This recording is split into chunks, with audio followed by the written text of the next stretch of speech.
سلام و خوش اومدید به این اپیزود ویژه از دیجیدنتال که اینجا در خیابان 17 شهریور تبریز در حال ثبت شدن است. در کنار من محمد امین احترامیان همین رو از شیراز تا تبریز اومده تا بتونیم این گفتگو رو داشته باشیم. دکتر جان سلام، خوش اومدید.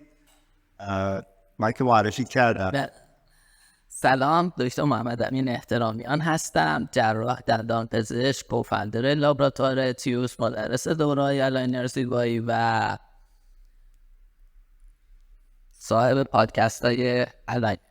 خیلی خوشحالم که تو این قسمت در خدمت شما هستم و مهمان دکتر قرشاسی عزیز هستم توی اپیزود دیجیدنتال. درسته دیجیدنتال هستیم و توی عبارت قدیمی توی شهر تبریز توی فضای خیلی صمیمی این گفتگو داره صورت میگیره و من خیلی خوشحالم که اینجا توی این ساعت اینجا هست. فراموش کرده بودم تا هم یه در واقع پادکست الاینر باز داریم در واقع چون دائم با هم در به صحبت هستیم. میگو پادکست یه دست فرمیشان شد. شما می پادکستر حرفه‌ای هستی، چند سالی کار انجام میدی؟ والا پادکست الاینر باز از 1.5 سال پیش تقریبا فعالیت خودش رو شروع کرد، ولی خب زمان شروعش برمیگرد به 2-3 ماه چند ماه قبلش، ولی شروع پادکست الاینر باز برمیگرده به اولین اپیزودش به اردیبهشت سال 1400.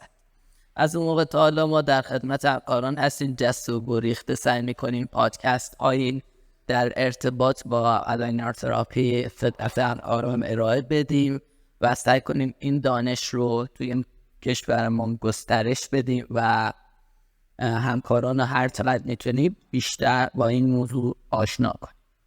خب یکم بریم عقب‌تر و از تحصیلاتت و بعد وارد حرفه شدنت برام بگو، چون من خودم این رو نمیدونم. سلامت باش. من حقیقتش ورودی 93 دانشگاه علوم پزشکی شیراز هستم، فارغ التحصیل 99.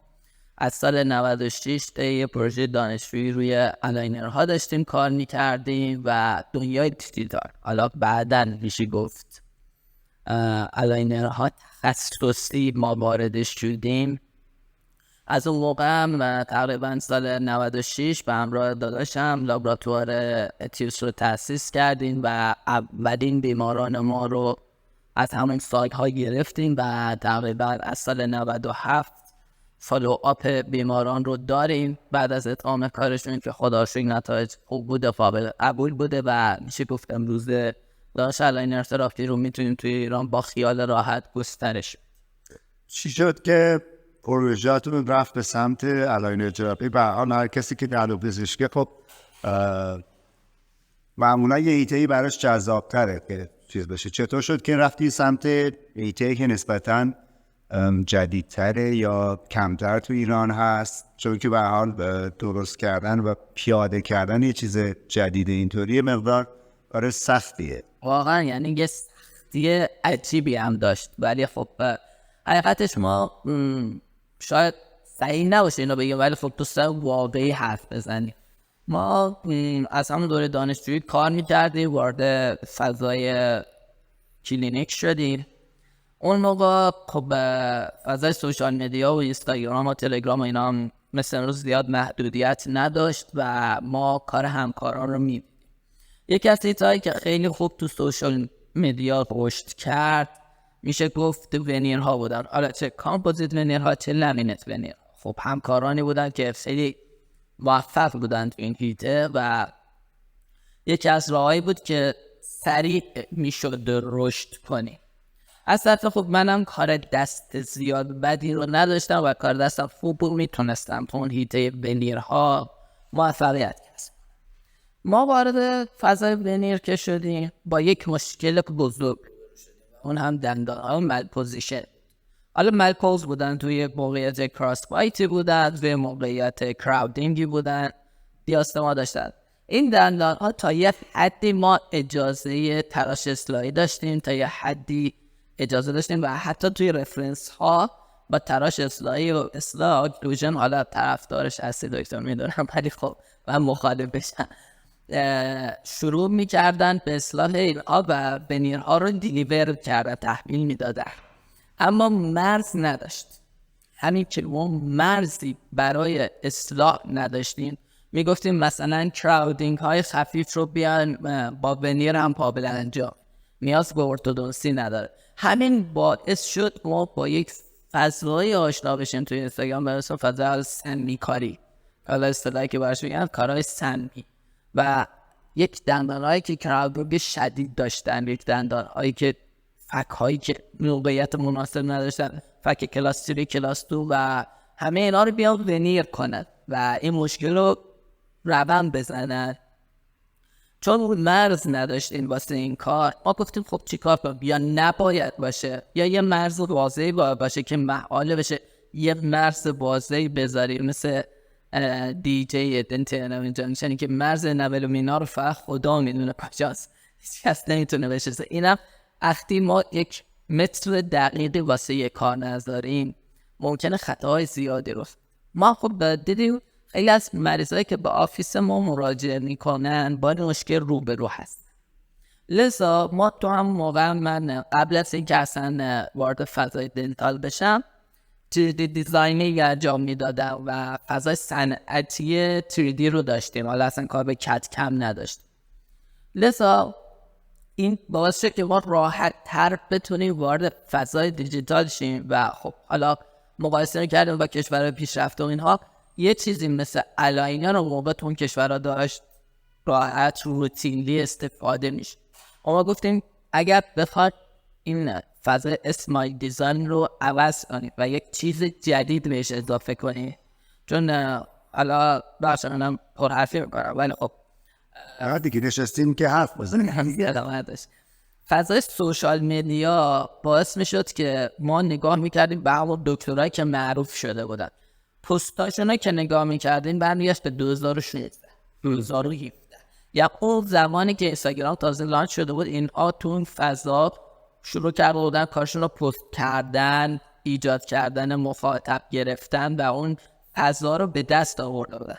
واسه من جوان شاید، حالا اینم یه توصیه میشه گفت واسه نسل‌های بعد از ما که اگر قراره حرفی واسه گفتن داشته باشن و بخوان رشد خوبی داشته باشن، اینا دقت کن، راهی رو که اونها تو سال 2016 رفتن شاید تو سال 2023 بخواد بری جمع ند.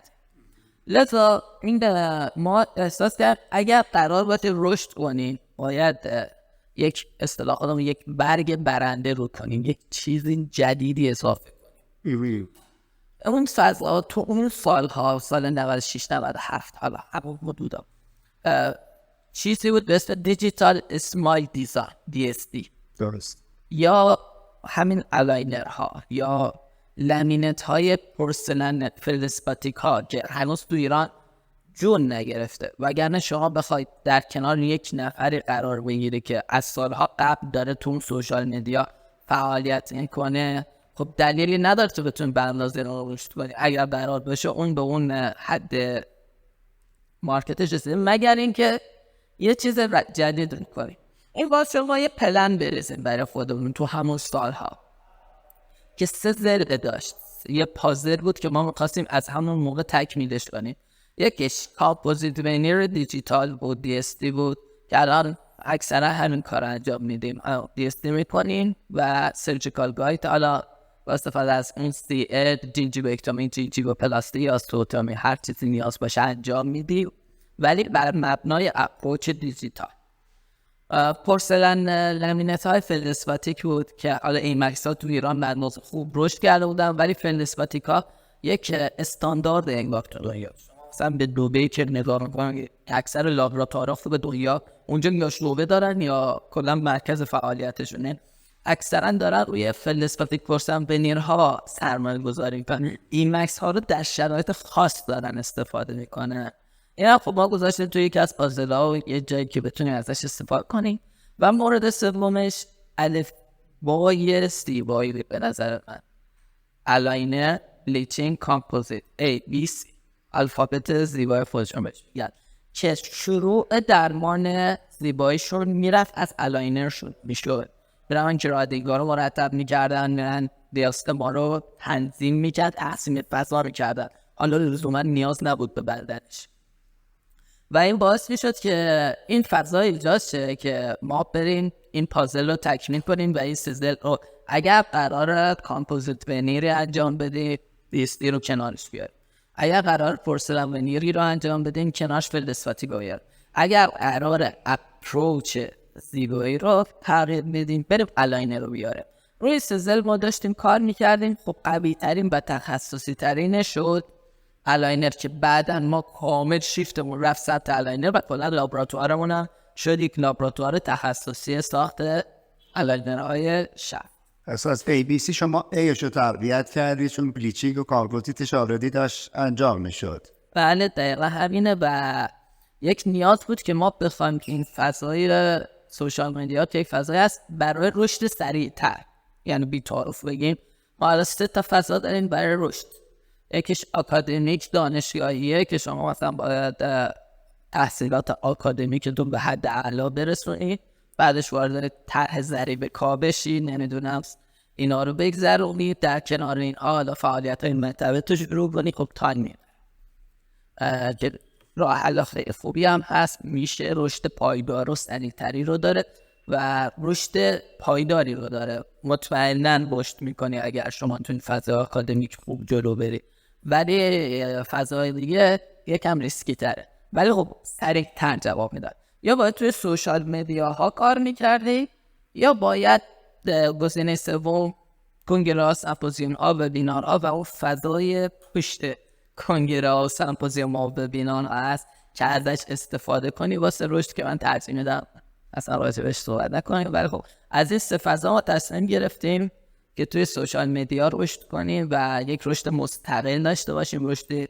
پایداری رو داشته باشیم که وابستگی نداشته باشه به ارگان یا مؤسسات خاصی یا حالا افراد خاصی که فردا روزی بخوای مثلا جهت‌دار حرف بزنی.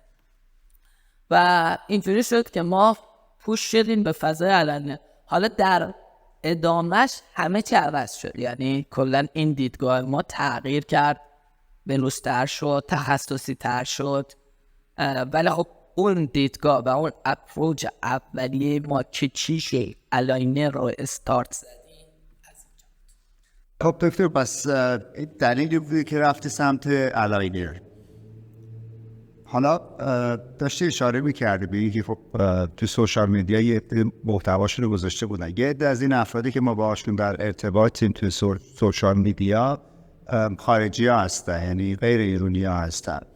فکر میکنی که ترند یا اون رویه کار توی خارج از ایران در مقایسه با ایران چطوریه یا در ایران در مقایسه با خارج از ایران چطوریه؟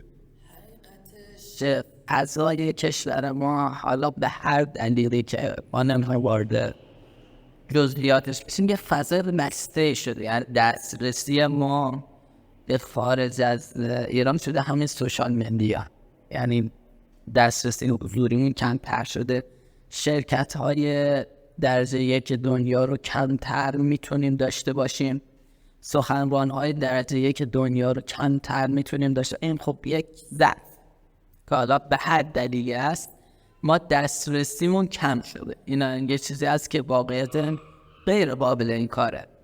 یعنی ما تو بحث دیجیتال داریم وارد میشیم، مثلا بحثای هر مرحله از دندان پزشکی رو فکر بکنی داریم به سمتش میریم، ولی خب همیشه دسترسیمون نسبت به دنیا عقب‌تره. ما الان دنیا شده یک دهکده جهانی، حالا دیگه اصطلاحی که خودشون فراری، حالا توییته الاینر رو خودمون میگم بحث تخصصی منه و خب سالها برش وقت گذاشتم بهتر تسلط دارم. ما مثلا افرادی رو داریم که توی یک خیلی قوی هستن، مثل کنجی اوجیما که یک دندان پزشکی ارتودونتیست ژاپنیه، یا راویناندا که اصالتا هندیه ولی خب مرکز فعالیتش آمریکاست و خب به دیگه خدای تکسبوک های ارتودونسیه. و مثلا یکی مثل دکتر چی که یک ارتودونتیست کره‌ایه. این 3 نفر با هم در قالب یک تیم دارن یک فضای جدیدی رو تو دنیا شکل میدن به اسم دایرکت الاینر ها. ما می‌بینیم چقدر دسترسی به اینها راحته. خب به آخرین سخنرانی 3 نفر، حالا اکثر مواقع جنتویجیما و راویناندا با هم میرن برای ایونت ها. توی عربستان، توی ترکیه بود، توی ایدک دبی بودن چند وقت پیش که تازه داشت دایرکت الاینر رو لانچ میکردن و به عنوان منتورهاش هستن و تو آمریکا و اروپا تونتول دارن ایونت های مختلف برگزار میشه. خب ما نمیتونیم داشته باشیم. یه مشکلش قیمت دلار و تجهیزات که گرونه، یعنی باید ترفیع ریالی به دلاری رو در نظر داشته باشیم. اون خدمتی رو که در نهایت تو صنعت دندانپزشکی قراره چی بشه، مریض قرار پولشو بده و باید اول آخر تعرفه ها به ما دسترسی بده به خدمات دیجیتال یا نه. حالا خوبی دنیا اینه که هر چقدر تکنولوژی جلوتر میره ارزان‌تر میشه. یعنی هر چقدر جلوتر بره سیستم هایی میاد که سعی میکنن دسترسی رو به اون تکنولوژی ارزان‌تر و راحت‌تر کنن که بتونن تعداد بیشتری از اون یوزرهاشون رو تحت پوشش قرار بدن. مثلا همونجور که خودتون میدونید الان بحثی که توی اروپا و آمریکا داده بحث کرانال پرینت شونده و پرمننت کرانال و پروویژنال کرانال است که دارن به شدت روی موضوع کار میکنن که این رزین سرامیک ها رو بتونن وارد فازی بکنن که بشه پرینتش کنن. خب تکنولوژی پرینت حتی پرینتر زیرکونی هم که در اخیراً اومده که سینتر میشه و خب خیلی بهتر. خب تکنولوژی پرینت هم تو که از تکنولوژی میلینگ ارزون تر، یه تکنولوژی که میتونه قابلیت رقابت داره و اگر بتونن کرامایی رو بسازن که قابلیت رقابت با گلاس سرامیک ها داشته باشه قطعا جایگزین راحت تری میشه. توی تقلین رابط همینه که ما اومدیم سیستم ایویزی الاین رو امروزه دارم به چالش میکشم با وسیله الاینرهای نمایشه و غیره. خب ما حالا کل دنیا داره به یه سمت میره و ما الان داخل رو بررسی میکنیم، مثلا داریم یه جای دیگر رو هدف قرار گرفته و یه نقدی هم که میشه داشت به همین جریانه. یعنی ما اون کیفیت و بار علمی که باید داشته باشیم تو ایونت ها و تو کنگره ها و تو سمپوزیوم ها نداریم و یه کمی این قضیه و این تعدد این ایونت ها و تکرر تعداد سخنران ها، دسترسی نشدن به سخنران های واردی باعث شده که ما کل فضای ایونت ها به ونیر و ایمپلنت خلاصه بشه. 5 تا 6 تا دعوت کننده اگر ما توی یک ایونت داشته باشیم 4 تاش داره سرامیک میگه، 4 تاش داره کامپوزیت میگه، 2 تاشون داره ایمپلنت میگه و تمام. و دیجیتال فضای پرتی شده است. اپروچ های ایونت های ما خیلی سخت شده و در صورت که توی دنیا شما ایونت هاشون رو بررسی میکنی کلا اون بره، یعنی کلا دارن رو دیجیتال، رو اسکنر، رو پرینتر، رو میلینگ، رو کرانای پرینت شونده، روی دایرکت الاینر ها این سمت کار میکنن.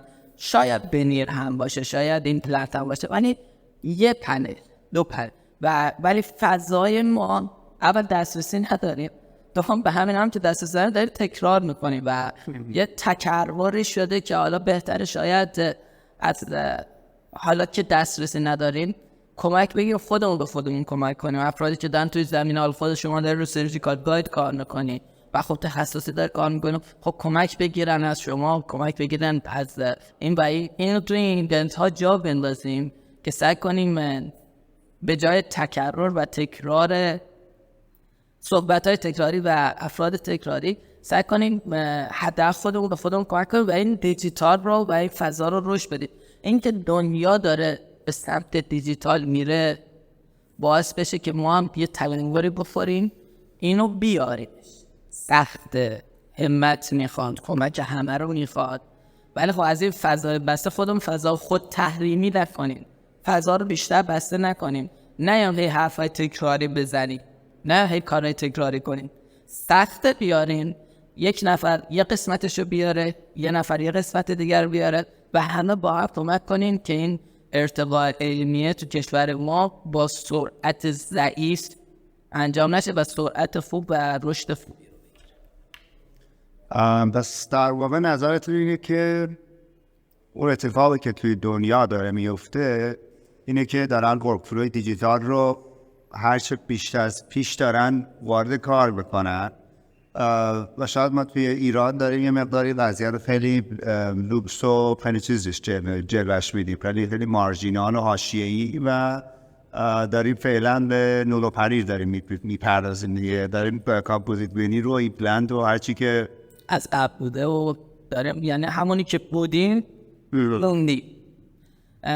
والا چند تا چیز از پلیر هستش، چند تا فرد هستن، اشخاص هستن، اطراف هستن که کار میکنن. یه عده تاجرها و شرکت ها هستن که باید متریال بیارن، یه عده کسایی هستن که به حال اپینین لیدر هستن، صاحب عقیده هستن، صاحب فکر هستن، خودشون کار کردن، یاد گرفتن توی زمینه ای و خب شبیه اینم ما خیلی تو کشورمون اجباراً به خاطر محیط خاصش کمتر داریم کسی که بخواد بتونه راحت اقتصادش ایجاب بکنه که کار ریسرچ بکنه، اقتصادش ایجاب بکنه که کار جدید برای بیمارش انجام بده. و یه سمتش هم خب شاید نمیدونم کسایی هستن که اشخاص هستن که نه تاجرن نه در پزشکن، بلکه این وسط دارن مثلا حالا یه سری کارهای تحصیلگری انجام میدن که یه سری اتفاقا بیفته. حقیقتش حرف شما خب خیلی حرف درسته. ما باز اینو ببریم مقایسه بکنیم ببینیم تو دنیا چی میشه، تو ایران چی میشه. ما مثلا پروفسور رامیر بگم مثال بزنم، متریال های مثل شرکت کراری، یک شرکت تاجراش، افرادش، بیزینس بناش میاد در کنار یه فرد دانشمند توی یکی از اکادمیک ترین دانشگاه دنیا قرار میگیره. این میگه آقا من این متریال رو دارم رونمایی میکنن، میبره تحت آزمایش‌ها قرار میگیره، تست‌ها رو انجام. ما که اول دسترسی اون به آزمایشگاه مجهز تو ایران این واسه مشکل. بعد و این قضیه واسه به یک نتایج خوبی که رسیدن، حتی به عنوان ادوایزر اون شرکت داره لانچش میکنه این قضیه رو. خب این یک کار تیمیه، کاری هست که باید افراد علمی در کنار اون افراد تجاری و اون شرکت ها و اینها قرار بگیرن و این ایونت های علمی با هم ترکیبی رو تشکیل بدن که درست باشه. ما اینا رو نداریم، افراد علمیمون که آکادمیک باشن دور افتادن. یکی از دلایلش همینه که تو سوشال مدیا حضور ندارن یا حضور کم رنگ تری رو دارن و افرادی رو ما تو سوشال مدیا بولد داریم میکنیم که کیفیت دسترسی به آکادمیک ندارن. حالا اینجوری بگیم است.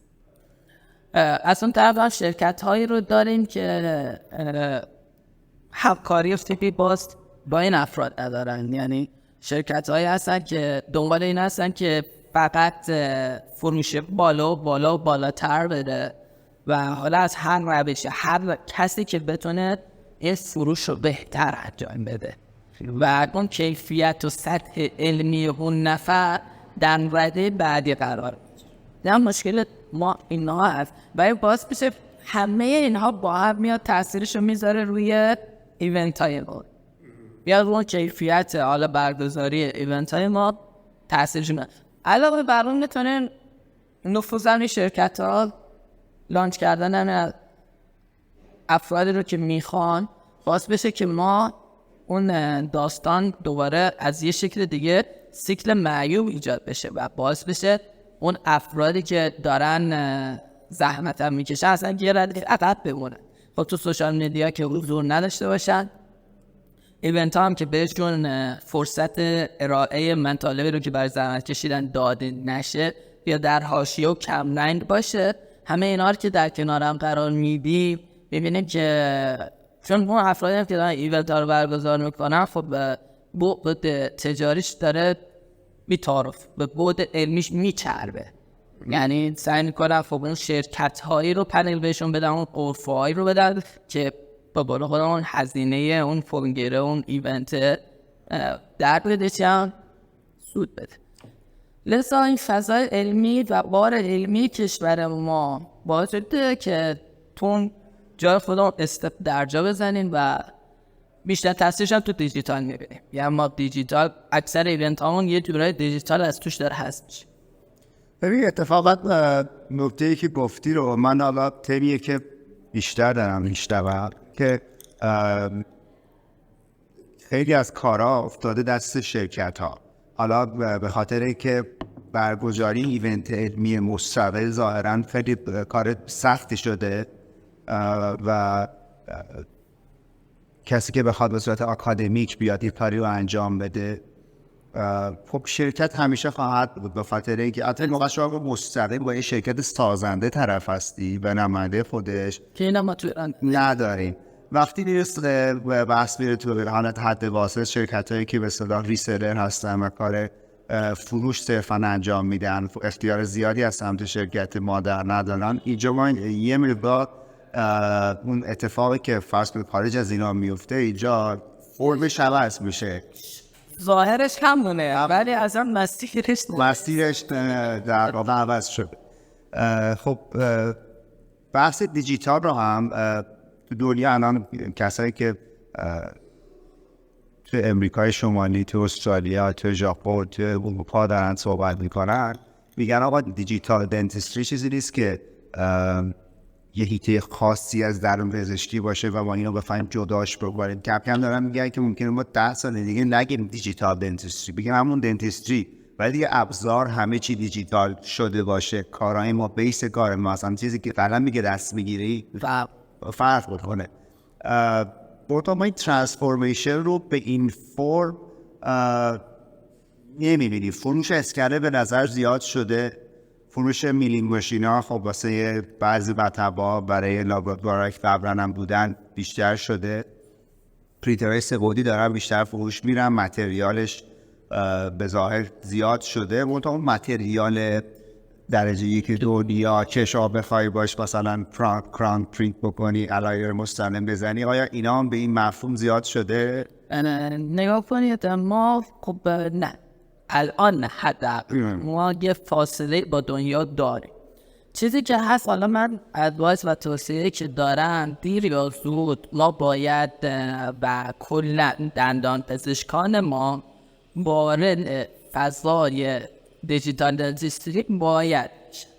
من این رو به مفهوم خرید اسکنر، به مفهوم خرید پرینتر یا به مفهوم خرید میلینگ و اینها نمیبینم. خب اینا هزینه برداره، ممکنه با اقتصاد دندان پزشکی جوان ما نخونه، این واقعا حق، ولی خب باید خودش رو با فضای دیجیتال دنتیستری آشنا کنه، طراحی دیجیتال رو یاد بگیره، دیجیتال اسمایل دیزاین رو یاد بگیره، اون فضایی رو که خودش حالا برای خودش میخواد اختصاصی تر کار کنه، میخواد کرال کار کنه بیشتر، میخواد اوورلی کار کنه بیشتر، میخواد دیجیتال اسمایل دیزاین کار کنه. ما دیگه نمیگم طراحی اسمایل دیزاین رو با دیجیتال ترکیب میکنی. اصلا به نظر من دیگه از این تایم ها به بعد باید همه به این سمت بیان، کدوم سمت؟ به سمت دیجیتال و طراحی های دیجیتال.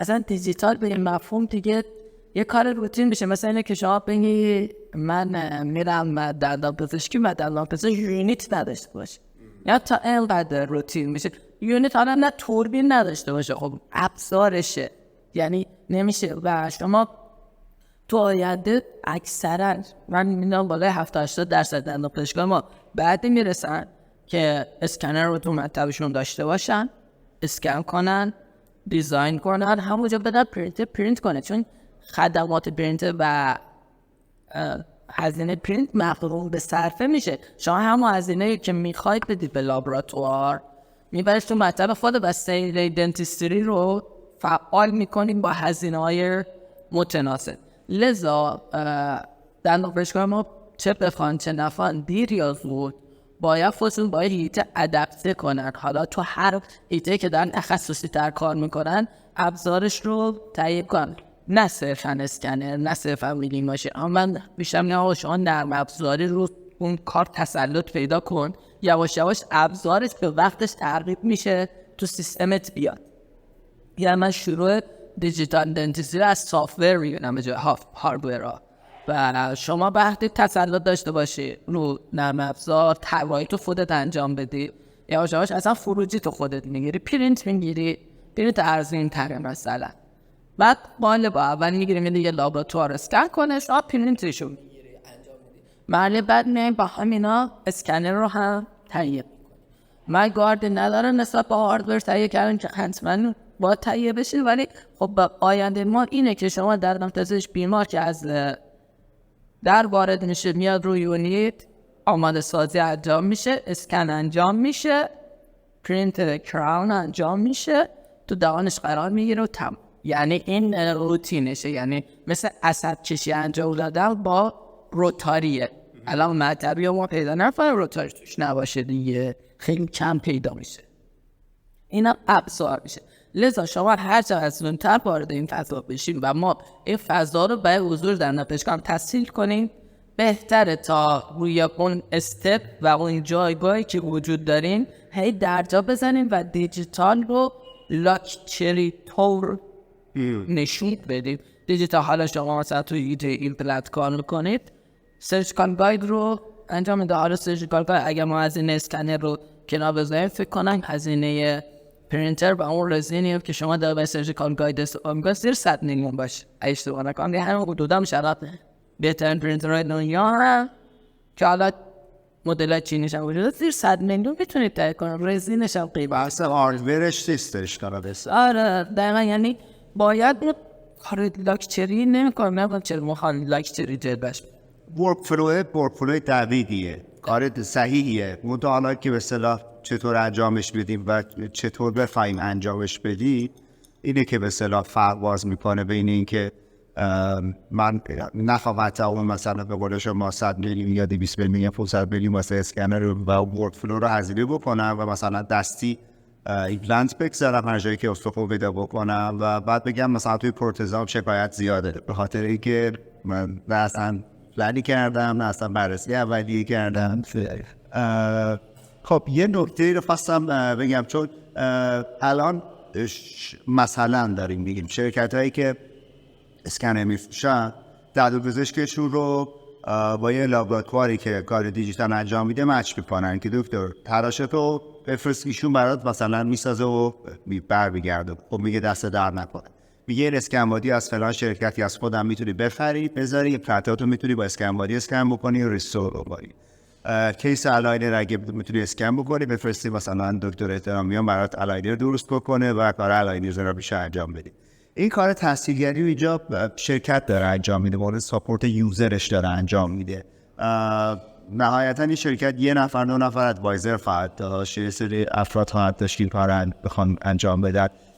این رو همینطوری بیدی که باید بمونه یا اینکه فکر میکنی که نه مثلا جای دیگه دنیا یه سری اتفاقای دیگه میفته و یه سری آموزش‌های دیگه باید در این پزشک پیر تو پیر دریافت بکنه که بخواد با دید بهتری به سمت کارش بره. خب این برگرد به دو تا بحث. این تو همه جای دنیا رخ میده اولش، یعنی اولش که یک چیز جدید لانچ میشه ادوایزرهای اون شرکت، ولی یواش یواش میره به سمت این که خود دندانپزشک یا با لابراتوار خودش مچ بشه، خود دندانپزشک خودش لابراتوار خودش باشه و به این سمت میره. و من میگم اصلا اینطور نیست که شما الان خود شرکت اسپرنتر که پرینتراشو داره، تیما پرینتراشو بس کرده به دیزاین کلاود خودش دیگه، اسکن رو که میکنی میره تو دیزاین کلاودش، اونجا چی میشه و پرینت میشه. حالا رزینش رو از خودش بخری، پرینتر رو از خودش بخری، شما فقط دکمه پرینت میشه. درست. این فضا رو ایجاد میکنه، ولی دیگه بود شرکت مثل اسپرنتر باید قبول کنه که من به عنوان آپشن میتونم از دیزاین کلاود شما استفاده کنم، میتونم خودم رزین شما رو وارد پرینتر دیگه کنم که هم خودم طراحی کنم. این یه چیزی هست که تو دنیا به هر حال رخ میده و من خودم یه زمانی میگفتم کار اردودانسی از کار کلینیکال به لابراتواری شیفت میکنه. الان چون به خاطر اون فضای الاینر ها الان حرفمو پس گرفت بعد چند میگم فضای الاینر ها از یک کار لابراتواری به کار چیر سایت شیفت پیدا میکنه. و حتی شرکتی مثل ویزی الف به نظر من طی 5-6 سال آینده با اینکه 70 تا 80% جمعیت جامعه دندانپزشکی آمریکا رو تحت پوشش قرار داده، این جمعیتش خواهد کم خواهد. یعنی شکی من تو این ندارم که دلیلش چیه؟ استراتژیش اشتباهه؟ دایرکت الاینرها که اومدن خود دندانپزشک میشینه طراحیشو انجام میده، خودش پرینتشو انجام میده، هزینه کمتری رو میده، در دسترس تره براش، میتونه خطاهای درمانیشو سریعا برطرف کنه، نیاز باشه یه جای درمانش عوض کنه اسکن میکنه همون موقع پرینت میکنه. الان ما پرینترهایی داریم که طی 20 دقیقه به شما 24 تا الاینر 20 دقیقه 20 دقیقه داره. فست پرینترها هستن دیگه تو دنیا الان دارن حرف اولو میذارن. فست پرینتر توی 20 دقیقه بهت میده توی 1 ساعت. یعنی مریض توی آفیس شماست، شما دیزاین میکنه اما بهش تبدیل می‌کنه برو ادامه درمان تو انجام بده. و شما اگر بخواید با شرکت مثل ویزی الان کار کنی، سریع ترین دیلیوری هم که داشته باشه سرستون میشه. از طرفی هزینه که شما برای بیمار شارژ می‌کنید نه $700 $1000 $2000 شما یه لیتر رزین رو می‌خریم حدودا $650 تو آمریکا. تو آمریکا تو ایران تو ایران به 2-3 برابر بزنیم شاید این زب شیلوش آره $200 حداقل میشه واردش کنی. ولی خب $650 باش سنت سرویس ادن الاینر میزنه، هزینه میشکنه، دقت میاد بالاتر، تسلطت بالاتر، از طرف هوش مصنوعی هم داره رشد میکنه. یعنی شما وارد نرم افزار کنی خودش به طراحی اولیه و طرح درمان اولیه رو میده با توجه به این حافظه که اینها دارن و این تعداد الاینری که این درمان کردن، دیر یا زود خودشون طرح درمان ها رو ریلود میکنه، تونتون میده بالا و تایم طراحی چیرساید رو هم از ارتودونتیست میگیره و باعث میشه یعنی فقط یه نظارت کنه و به عنوان اپراتور اونجا فقط دکمه‌های پرینت و اینا رو بزنه. و فست پرینترها الان تو دنیا دارن رقابت می‌کنن، همونطور که رو اسکنرها اتفاق افتاد. اسکنرها یه زمانی رسید تکنولوژیش به اینجا که به دقت خوبی رسید. حالا یه شرکتی مثل کوداک بکنم میگه 30 میکرون دقت هم 20 میکرون نمیدونم چنده، یه شرکتی مثل شاینینگ میگه 16 20 میکرون، زیر 30 میکرون همشون رسیدن دیگه. توی بعد کلینیکال از باب دقت مشکل نداشتن، بحثشون رسید به سرعت. یعنی شما یک فک رو تو چند دقیقه میتونی اسکن کنی. جین یک فک رو ورده زیر 1 دقیقه زیر 2 دقیقه اسکن کردنش سرعت رو داشت. یعنی لوکن اسکنر رو همه به دقت خوبی رسیدن. حالا پرینتر هم همین شده، الان به دقت خوبی رسیدن دارن رو سرعتش دست گیرن. یعنی شما میتونی یه پرینتر بگیری 2 ساعت طول بکشه یه کار برات بزنن، یه پرینتر بگیری 9 دقیقه طول بکشه. الان اسپینس ریت ادعاش اینه، میگه من تو 9 دقیقه کرام برات پرینت میکنم، بس شما تو 9 دقیقه سند دنتیستری تحویل میدی به بیمارت. جالب اینا میارن تو لیرهای مثلا 100 میلیون هم بار انجام میدن. مثلا نیازی نیست مثلا ریزینشون هم برای خودش اپتیمایز کردن که لیرهای بزرگی ادمیشن زیاده ولی خب داره انجام میده. ما خودمون دقت کارمون میاد روی 25 تا 50 میکرون میذاریم که دقت بالایی باشه برای لیتری، ولی اینا میگیم رو 100 میکرون دارن کراون پرینت. الان خود شرکت ویزی الان ادعایی که داره دیگه من روی دقت لایه 175 میکرونی دارم پرینت میکنم. شما توی آفیستون میتونید رو دقت 50 میکرون پرینت کنی و اینکه ما بگیم دقیق تر حتی از این ویزی الان میتونیم کار بدیم حتی توی مملکت خودمون باشه. و این اتفاق میفته که بره به سمت چیرز. تو بتونی در کنار اصطلاح همون یونیتت بتونی کار رو اصطلاح درست بکنی یا دیلیور کنی تغییر بیمار. خیلی فضای جالبی هستش، خیلی فضای جالبیه. اتفاقی که توی بحث دیجیتال داره میفته، بحث میلینگ ماشین ها که خب یه بحث جداییه. مثلا پرینتر که داریم فکر میکنیم که میخواد بیاد و بگذره از اون میلینگ. حالا اون چقدر که اتفاق میفته نمیدونیم، میبوداره که پت میکنه نظر جلو. ولی خب دنیا روی چیزی که فوکس کنه وقت بذاره قطعا ردش. میگن تجربه نشون داده اگر به چیزی گیر بدن این دانشمنداشو به چیزی گیر بده ردش میکنن. 100% شرکت های مختلف هم توی اروپا و امریکا و ژاپن و جای مختلف دارن کار میکنن، تو استرالیا دارن کار میکنن و ما فکر میکنم تو کشورمون هم جاشو نداریم که راجبش فکر بکنیم که بخوام به متریال پرینت بخوایم تولید بکنیم. مایشگاه های مجهز میخواد، خب تکنولوژی های سنگین میخواد، یعنی ما حتی تستاش هم اصلا بخواد تست بگیریم دقت الاینر ها رو ما میخوان تست کنیم مجموعه بستیم کشورهای واشنی خندش باز. یعنی مشکلات رو داریم، یعنی نه تنها تکنولوژی تولید نداریم، تکنولوژی تست رو هم نه. زیرساختمون تو این زمینه ضعیف هست. با من مصرف کننده باید این قضیه نگاه کنیم. اما چیزی که برای من مثلا سوالی شاید باشه که داشته باشین توی زمینه اینه که کی اینا وارد ایران میشه. یعنی شاید شما هم بخواید نتیجه ما الان اومده خب با صرف هزینه جذاب واقعا این دایرکت الاینرها رو وارد کردیم و سیستمش رو داریم توی ایران راه میندازیم و میگه با فیوچر الاینرهای آینده داریم این دیدو بهش میدیم.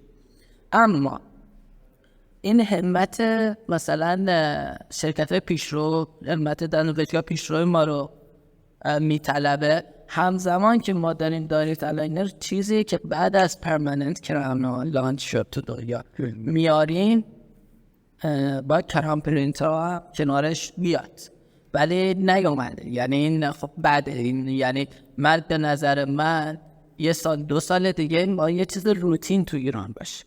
یعنی دایرکت الاینر رو که ما سال دیگه برنامه داریم که برنامه آموزشیش رو قرار بدیم، متریال ها رو قرار بدیم و داریم یه مقداری هم به قول خودمون گفتم مومی سازیش میکنیم. حالا ما مثلا خب پرینتر اسپرینس ری $30,000 با اون پست کیورینگش هزینه داره زیاد و خود شرکت گرافی $20,000 هزینه پرینتر و پست کیورینگش میشه که یکم زیاد داریم مومی سازیش میکنیم که بتونیم ادپت کنیم با پرینترهای حالا ارزونتر بازار و پست کیورینگ های ارزونتر بازار بدون که دقت زیاد دستکاری بشه. این کار مثلا ما باید بکنیم که بتونیم اون کرام پرینت کار هم بیاریم و در کنار هم داشته باشینش و به نظر من این الان نیاز جامعه دندون پزشکی ما هست، نه اون چیزی که تو ایونت هامون داره رخ میده.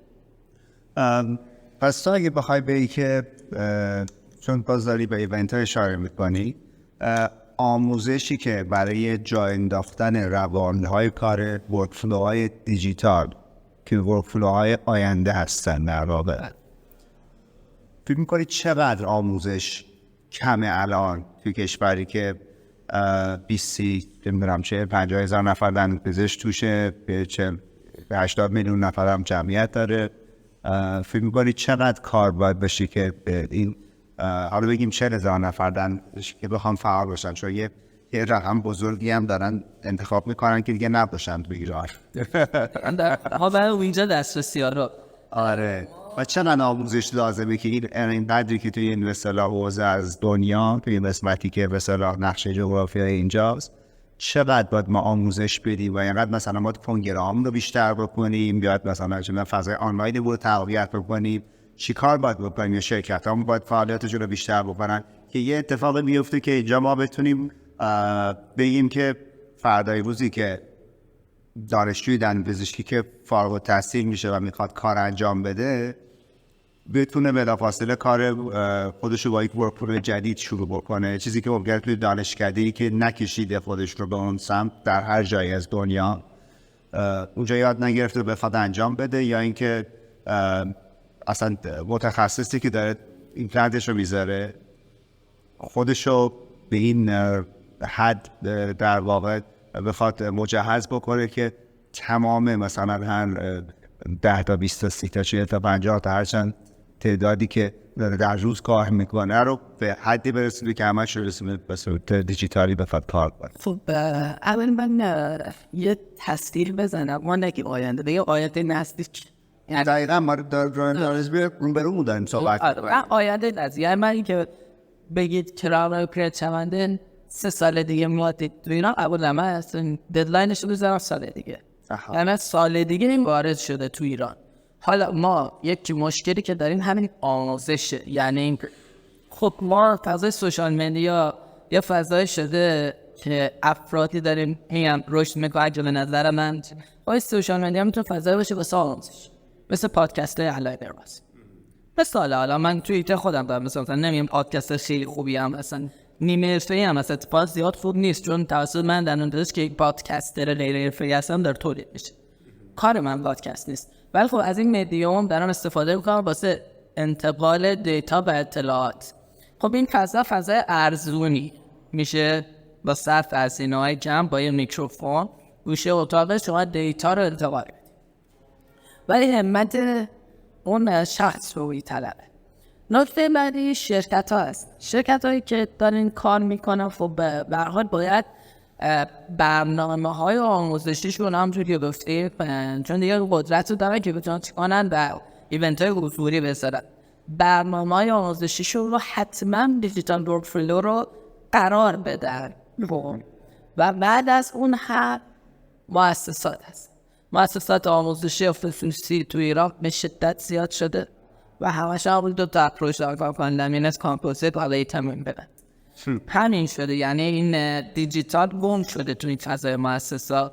خب حالا بحث مارکتش به کنار بشه، باید اون فضای دیجیتال ساخت استراتژیکال گاید، ساخت طراحی اکزوکت، طراحی حالا اکزوکت نسال نرازهای زیاده وجود داره. ساخت الاینرها اینا تو برنامه هاشون قرار داده بشه و ورود کنه. مهمترین مشکل ما همون فرهنگ سازی. یعنی من دانشجوی فارغ التحصیل یا دندان پزشک تعریف سرباز که فارغ میشه، به جای میل رو نشون دادن، رغبت نشون دادن بره به سمت دیجیتال، داره میل نشون میده به سمت همین فضای ونیر و ایمپلنت و این داستانا. و خب وقتی شما یک کلاس دیجیتال بذاری، یک کلاس ونیر بذاری و اون کلاس ونیر ها را کنار لامین دکا بذاری، شخص مد نظر من نیست، این نقدی رو که داره به شخص نیست و فرهنگ سازی نکرده باشی که چقدر این کلاس مهمتر از اینه. من بعضی موقع گفتم شما کلاس رابردن بری برای مفیدتر از کلاس ونیره. خب مورد انتقاد قرار میگیرن، چرا همچین حرفی میزنید؟ وقتی من فرهنگ سازی نکرده باشم، این فضا رو تو نیاز دارید. شما اول درمانگری، بعد وارد فاز زیبایی میشی. این فضا خالی بمونه، خب میل و رغبت مؤسسات، شرکت ها و غیره هم کم میشه. ولی خب ما باید این رو فرهنگ سازی کنیم که شما به عنوان دندان پزشک اول به عنوان درمانگر نیاز دارید. این فضای سوشال میدیا اون اتفاقی که واسه من چندین سال پیش رخ داد که دوست داشتم مثلا مثل افرادی که تو سوشال میدیا رشد کردن یه رشد سریع داشته باشه، اصلاح بشه فرهنگش، نشه چند سال طول بکشه، چندین و چند بعد تازه بخوایم متوجه شی که نه این فضای ونیره، فضای زیاد سریع نراشه. میتونستی مفیدتر از وقتت استفاده کنی، میتونستی درمانگر بهتری باشی. بره به سمت این فرهنگ خیلی مهمه که ما بزرگای درون ازش دید. و یه اتفاق بدی هم که میفته، افرادی رو که بزرگی میکنیم تو دندون پزشکی، یعنی این هم داریم. یا یه کار خیلی عجیب پشت صحنه بود که اول مصاحبه هم گفتم، یه سری افراد رو بزرگ میکنیم، داریم توی فضا میبریمش و این باعث میشه یک جوان تازه فارغ التحصیل که هنوز به قول خودم گلش شکل نگرفته و مایه شکل ظرف که نشده بخواد بره به این سمت که مثل این بشه. ما باید افرادی رو بیاریم، حال اکادمیک، اساتید دانشگاه، اتند ها، تو ریتای مختلف ایونت ها رو درست تقسیم کنیم، فضاها رو به اندازه تقسیم کنیم. ونیر رو بگی ایمپلنت رو بگی دیجیتال هم بگی به اندازه همه رو بدیم که این فضا، این رشد واسه همه افراد به وجود بیاد که بتونه اون دانشجو مسیرش بهتر پیدا کنه. یکیش بره سمت ونیر، یکیش هم بره سمت دیجیتال، یکیش هم بره سمت ایمپلنت. نه که همه رو ببرین توی این فضا، بعد روز نوعی داره به سمت دیگه میره، حالا ما بخوایم بکشونیمشون بندازیمشون توی فضا، کلی انرژی و فرهنگسازی از ما بخواد. ما این فرهنگه هم توسط اتفاقا بزرگان دندان پزشکی داره اتفاق میفته و افرادی رو که بزرگ میکنیم. این خیلی بده. یعنی افرادی که تالنت نیستن، افرادی فقط به دلیل من مسائل مارکتینگ میاریم بزرگش میکنیم. نمونه بارسی هم دنیای موسیقی امروز ایرانه. افرادی رو دارن بزرگ میکنن تو مارکت موسیقی، حالا افتازه در بشه خارجیم که به کسی بر نخوره که شایسته و جایگاه نیستن. این ما تو دندان پزشکی برای اون مارکت پشتش و اون افراد که اتفاقا پشت نشستن داریم انجام میدیم و به وضوح هم داریم میبینیم. یک کسی مثل من که آقا 7 سال 8 سال تو این فضای دندان پزشکی وارد شد برام خیلی واضحه. و شاید واسه یک جوان تازه فارغ التحصیل زیاد تفکیک این فضاها، تفکیک این افراد از هم قابل تشخیص نباشه. اینو نیاز داری و پشت در موندن افراد تالنت. پشت در موندن بله یه اصلا ما افراد دارن مستقل داره رشد میکنه فضا بشه، مثلا نه تو ایونت نه سوشال میدیا لانچش میکنه نه چیز. خب کجا رشد کنه؟ ما داره تو ایته دیجیتال هم اتفاق خیلی زیاده. حالا خود شما تو ایته سرجیکال گاید من میدونم خب چقدر کاراتون قویه، ولی خب اون به نظرم اونقدری که پتانسیل با استفاده بشه نشد. چیزی که گفتی راجع به این که خب انتخاب میکنن که برن و صرفا کازمتیک انجام بدن، کسایی که کار کازمتیک توی امریکا مثلا انجام میدن برمیگردن میگن که کاری که ما انجام میدیم کار بازسازی، کار ریستوره و خب این کار استتیکلی با زیبایی داریم انجام میدیم. ولی خب ما کم نداره دندان پزشکای زیبایی تو ایران که مثلا میگه که آن دکتر یا آقای دکتر مثلا من دندون پشتی میگه که من مثلا دندون برنی میکنم از زیبایی میگه اینو بیا من لامینتش میکنم برو یه مطب نیم من فقط زیبایی بکنم. خیلی بده وحشتناک. این کجا دارین این چیز ببینید هایی که اول داماین انجام یه چیزا ما از معنی کازمتیک رو بد فهمیدید. ما از معنی کازمتیک این نیست که شما دندون پزشکی بالاخره کازمتیکی. آره یه دندان پزشکی اول شما اول باید درمانگر باشی، بعد اگه خواست مثل ناخن مصنوعی باشه که خب بعد یه مدت باید میشد کندش دیده. شما یه چیزی داری میذاری اونجا بعد به مریض میگه خب اگر نیروز دندون پزشکی از پشتم میشه پرش کرد. یا زد میاد رو آوردام لرنن میچسبونه یا به مریض استاپ خلفی نداره میبریش زیر لامینه کوین فضا رو بده بره پولو بده ایمپلنت بذاره. و ما الان از لحاظ BMFT مون ریسک پوسیون کشور های ریسکی هستی، یعنی به درمانگر زیاد نیاز داریم تا دندان پزشکی زیبایی. خب چرا همون داریم؟ فرهنگ‌های غذا خوردنمون هم خیلی فرق میکنه. انتظارمون از فکم فرق. مادر بزرگ پدر بزرگا یادمونه که مثلا تا 80 سالگی به استوا کم نزده بود دندوناشم. حالا کربوهیدرات رژیم غذای کربوهیدرات به شدت وحشتناک بالاست. شاخه‌های انرژیزان غذاها اینا به شدت فقط دارن توی محیط کار میکنیم و خیلی بده. یعنی این قضیه کامپوزیت رو چطور دوام میکنه؟ من موندم اینه شما چقدر پالیش بزنی آخه چقدر بخواد دم بیاره؟ نگاه فالوآپای 4-5 سالشون رو که ببینی میبینی که باید تعویضش کنی. یعنی قطعا میره، یعنی شما اول مریض دندون سالم اوکی میاره میبری زیر کامپوزیت ونیر، بعد 4-5 سال باید بیاید تراشش بدید بیاید زیر لامینت. یعنی این شده یک پروسه. یعنی این مریض که از در مطب شما رفت بیرون، حالا اگه اشتباه آکلوژنی داده باشی که هر روز در مطب درست، اگر نداده باشی بعد 4-5 سال که میاد باید ببری زیر لامینت. یعنی خودشو قبول دارن وزیر که بعد 4-5 سال نیاز بره زیر لامینت. ولی خب میگم اون دیده فانکشنال استتیک و استابیلیتی رو اونا دارن اجرا میکنن. ما فانکشن مریض رو نابود نکنیم باید خدا شکر کنیم. حالا استابیلیتی و استتیک پیشکش. خیلی هم ممنون. خیلی فعالیت‌های زیادی کردی که واقعا قابل تحسینه. من خوشحال شدم که تو این اپیزود نشستیم و راجع به این موضوع صحبت کردی. دیجیتال یکی از زمینه‌هایی که گفتیم در واقع ابزار روز دنیاست توی بحث دندونپزشکی چیز جدیدی نیستش، یعنی ابزاری که دائم در حال تحوله و بیشتر از این هم جا داره که بهش پرداخته بشه. ما هم توی صحبت‌های آینده‌مون حتما راجبش صحبت خواهیم کرد. ورکفلوهای جدید، متریال جدید، نرم افزار جدید، همه رو دوستان راجبش صحبت بکنی. منتها میخوام این گفتگو رو اینجا به پایان برسونم. ازت خیلی ممنونم که رج سفر رو از شیراز تا تبریز تحمل کردی، اومدی اینجا و تونستیم این گفتگوی خوب رو داشته باشیم.